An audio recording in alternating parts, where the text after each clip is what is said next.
Alright, so what I did here, I'm actually going to do this before I put the wings on now. I'm going to cut out my headstock shape, and I'm going to kind of come along the edge of this here and take off as much of the excess as I can with the bandsaw.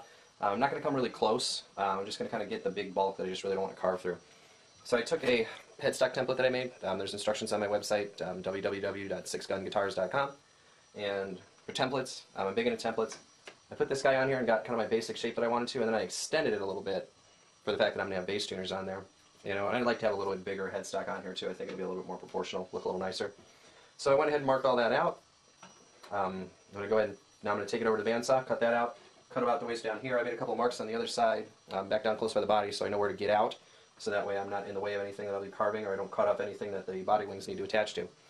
So I'm going to take it over to the bandsaw now, make those cuts, and the headstock should have a little bit more of a shape to it then. And then I'll take the headstock over to the belt sander, refine the edges on it really nice, and then bring it over to the bench, and we'll go ahead and glue those wings on. Alright, so I went ahead and cut everything out, and I also took it over to the belt sander for a little while and got some of the edges done. And I have not built an electric guitar in a while. It's been mostly acoustics. So I am actually going to go ahead and change my mind, and I am going to carve the back of this down round all the way up to about where the wings are going to hit, not too close, but near it, so I have a little less carving to do when those wings are in. And what I'm going to do is put it up on the board here. This is a carpeted workboard. These are fantastic. Just get yourself a piece of MDF or something. Go ahead and buy the cheapest carpet you can buy pretty much. You know, just something thin, you know, without a lot of shag. And what happens is you can lay pieces down on it, and you don't have to worry about them getting, you know, scratched, nicked, or marred or anything like that, especially because fretboard's done. I really don't want to do anything else to it. There's a couple of spots from the clamps that I'll go ahead and do a little sanding on just to make sure they're uniform when I apply the finish. But other than that, I really don't want to mess with it anymore. So I'm going to clamp it on the carpeted workboard. I'll probably clamp it about here and here. And then I'm going to come along with this guy, just a nice rough round rasp here. And the way that you're going to do this is just kind of come in and go across this way as you're coming down, and just kind of keep working your way across. What you're trying to do is round the back profile of the neck. There's faster ways of doing it than this. I prefer a slightly slower method just so that way it's a little safer and everything works a little bit easier. I also have a spoke shave, which I'll probably pull out and do a little bit with. A spoke shave just looks like this. Kind of a cheese grater from hell kind of thing. And this guy really, really grabs. I mean, you come along, and it's going to pull out nice big chunks of wood. So between these two, I'll get my rough out, get pretty close to where I want to be, where I can do the rest with the palm sander, get in there and do the vast majority of it with the palm sander, so that way, again, I don't have to worry about, you know, trying to work around the horns on the guitar as I'm working with it.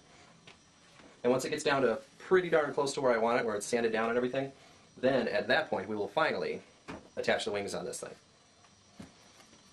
Alright, I'll show you a little bit with the spoke shave here. I'm just going to come along. What I'm trying to do is kind of facet this end in a little bit. Facets are basically straight lines instead of a curve. If you have a straight line, straight line, straight line, straight line, those are facets.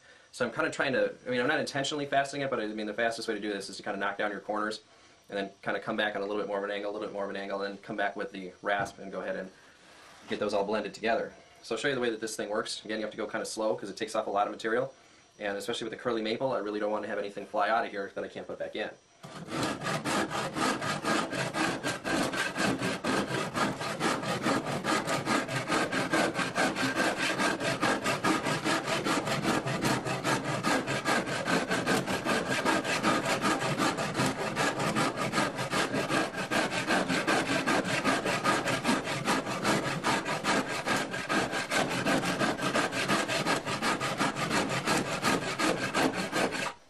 Alright, that might be a little hard to see, but just in that little bit of time, we removed a lot of material here. So I'm going to go ahead and keep going on that, and I'm going to do the entire neck with the spoke shave first, and then I'll come back with the rasp and kind of finish up a couple areas that don't need as much material removal, and then I'll come back with the palm sander and probably around 100 grit paper, get everything pretty darn close with 100 grit, and then switch over to 220 and finish it out. But that's about the way to do it. It's long and slow and it's tedious. You can use a spoke shave, you can use a couple of small planes. I mean, there's a lot of different ways to do this. The big fancy guitar companies have a spindle molder, which is basically a really, really wide roundover bit that they'll buzz into the end of here and buzz all the way across and then buzz into this side and fly out. And the neck's basically done at that point, just minus maybe a little bit of sanding or any nicks or anything like that that they got to repair. But I mean, it'd be nice to have that, but unfortunately we don't. So I'm going to go ahead and do this the long way, and I'll show you what that looks like when we get back.